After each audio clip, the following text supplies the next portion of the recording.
Membangun kesaksian bersama. Refleksi pagi 632. Apa teguran keras dari Tuhan kepada bangsa Israel yang sudah sejak dulu tak henti-hentinya berbuat dosa? Ini teguran Tuhan di Hosea 10 ayat 9-10. Sejak hari Gibea engkau telah berdosa, hai Israel. Di sana mereka bangkit melawan. Tidakkah perang melawan orang-orang curang akan mencapai mereka di Gibea? Aku telah datang untuk menghajar mereka. Bangsa-bangsa akan berkumpul melawan mereka. Apabila mereka dihajar karena salahnya yang berganda. Saudara-saudara, ratusan tahun sebelum nubuat Nabi Hosea, bangsa Israel telah berbuat dosa besar di Gibea, seperti yang dikisahkan di Hakim-Hakim 19 dan 20. Mereka terus berbuat dosa sehingga akhirnya Tuhan datang untuk menghajar mereka dengan menggunakan bangsa Asyur. Saudara-saudara, dosa yang dilakukan oleh bangsa Israel itu bukanlah sekedar dosa perseorangan, tetapi ini adalah dosa kelompok umat Allah yang telah lalai melakukan tugas panggilannya sebagai umat pilihan Allah.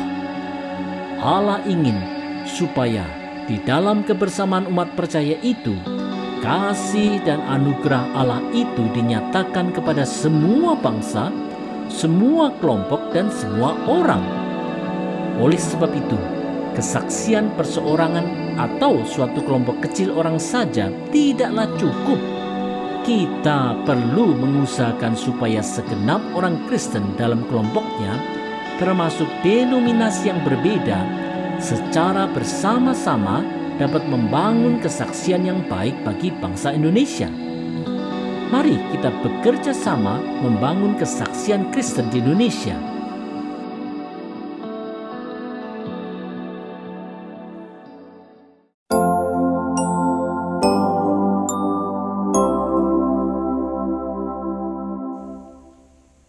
Selalu peka akan teguran Tuhan. Refleksi pagi 633. Bagaimana gambaran Tuhan pada mulanya dulu tentang bangsa Israel di Hosea 10 ayat 11a. Efraim dahulu seekor anak lembu yang terlatih, yang suka mengirik, dan aku ini menyayangi tengkuknya yang elok. Aku memasang Efraim. Saudara-saudara, mengirik itu pekerjaan yang ringan dan menyenangkan bagi lembu, karena lembu bisa bekerja sambil memakan hasil kerjanya. Israel seperti lembu yang dikasihi tuannya. Tetapi setelah Israel jatuh dalam dosa, bagaimana sikap Tuhan terhadap bangsa Israel? Mari lihat Hosea 10 ayat 11b. Yehuda harus membajak, Yakub harus menyisir tanah baginya sendiri. Membajak dan menyisir tanah itu pekerjaan yang terberat bagi lembu. Karena dosa, Tuhan menghukum umatnya seperti lembu itu. Saudara-saudara, Tuhan telah melimpahkan anugerah yang begitu besar pada umatnya. Tidak hanya bangsa Israel dibebaskan dari perbudakan Mesir dan dipelihara selama di padang gurun Sinai, tetapi mereka pun dibawa masuk ke tanah Kanaan serta diberi kelimpahan susu dan madu. Tuhan begitu mengasihi umatnya. Hanya saja umatnya justru meninggalkan Dia. Teguran Tuhan melalui firman-Nya seharusnya direspons dengan pertobatan. Tetapi itu tidak terjadi sehingga Tuhan menghukum umatnya. Wahai gereja Tuhan di Indonesia masa kini, tidakkah kita belajar dari sejarah Israel? Keras kepalakah kita dalam merespons tegurannya? Sebegitu bebalkah kita untuk tidak bertobat? Marilah kita peka akan kehendak-Nya.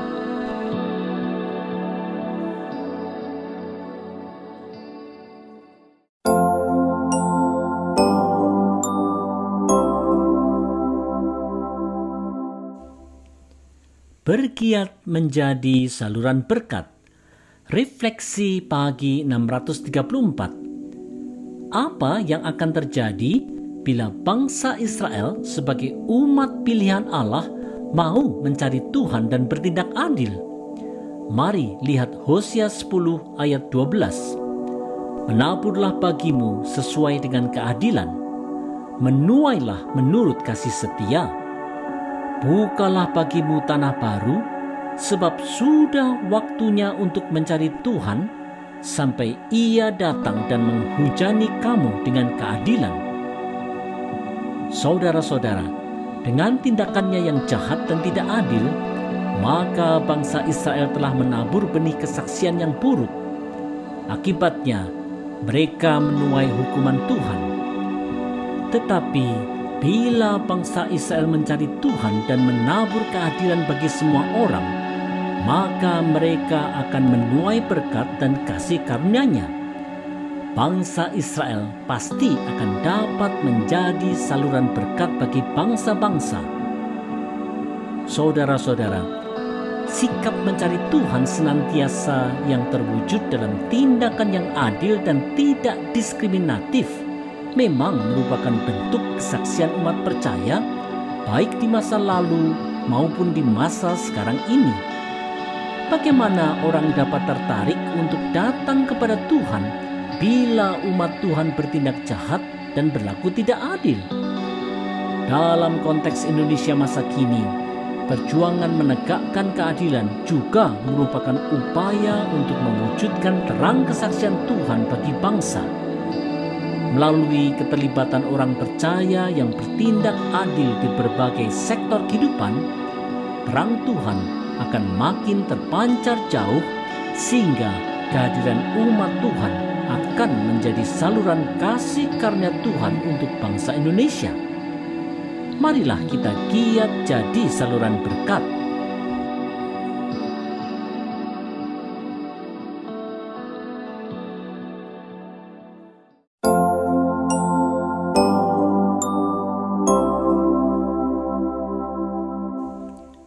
Menghindari yang jahat dan melakukan yang baik. Refleksi pagi 635. Apa yang telah dilakukan oleh bangsa Israel sehingga mereka hendak dihancurkan Tuhan?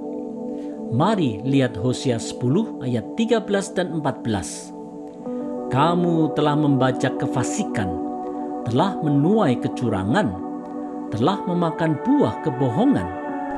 Oleh karena engkau telah mengandalkan diri pada keretamu, pada banyaknya pahlawan-pahlawanmu, maka keriuhan perang akan timbul di antara bangsamu, dan segala kubumu akan dihancurkan.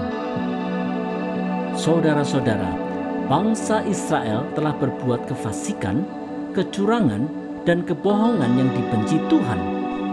Selain itu, mereka bergantung kepada kehebatan senjata dan kekuatan manusia, serta bukan bergantung kepada Tuhan. Bangsa Israel telah mengingkari Tuhannya. Sudah selayaknya lah mereka dihancurkan. Saudara-saudara, seperti di zaman Nabi Hosea, di zaman sekarang pun Tuhan Allah tetap membenci segala bentuk kejahatan, kecurangan, dan kebohongan yang terjadi pada umatnya.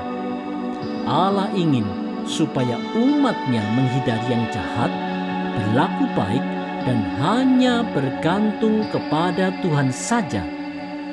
Di dalam kehidupan yang selaras dengan kehendak Tuhan inilah umat percaya menghidupi kehidupan yang berkualitas di mata Tuhan. Oleh sebab itu, wahai orang percaya di Indonesia, bila kita telah tahu apa yang Tuhan kehendaki, janganlah kita mengeraskan hati kita. Marilah kita hidupi kehidupan yang berkualitas di mata Tuhan selama kita hidup di bumi ini. Melaluinya, kita akan menjadi berkat bagi semua. Ayolah kita hidup setia senantiasa.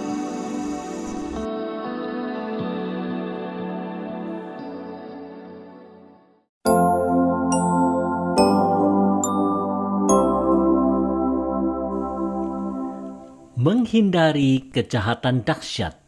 Refleksi pagi 636. Tuhan akan menghancurkan bangsa Israel di bagian utara yang terdiri dari 10 suku dengan penyerbuan tentara kerajaan Asyur sesuai dengan yang dinyatakan Tuhan di Hosea 10 ayat 15 berikut ini. Demikianlah akan kulakukan kepadamu, hai kaum Israel, oleh karena dahsyatnya kejahatanmu. Pada waktu fajar akan dilenyapkan sama sekali Raja Israel. Saudara-saudara, kejahatan bangsa Israel Utara ini diawali dengan dibuatnya 2 patung anak lembu jantan dari emas di kota Betel dan kota Dan di zaman Raja Yerobeam, seperti yang dikisahkan di 1 Raja-Raja 12. Mereka meninggalkan Tuhan serta petunjuknya dan jatuh dalam dosa penyembahan berhala. Hati yang tidak menyembah Allah lagi itu berbuahkan perbuatan kejahatan yang besar dan dahsyat. Saudara-saudara, kejahatan dahsyat yang dilakukan oleh umat Allah di masa dulu jelas telah mengingkari perjanjian dengan Allah. Melalui darah penebusan Yesus Kristus, Allah telah membuat perjanjian baru dengan umatnya yang percaya kepada Yesus Kristus. Hanya saja, apakah umat Allah di masa kini juga akan meninggalkan perjanjian dengan Allah dan kemudian malah menyembah yang lain? Oleh sebab itu, wahai umat Allah di Indonesia, marilah kita memeriksa diri kita bersama. Apakah kita masih hidup dalam iman dan tindakan yang selaras dengan perjanjian Allah dalam Yesus Kristus, atau kita sudah menyimpang jauh? Bila kita sudah menyimpang, marilah kita kembali kepada Allah dalam pertobatan.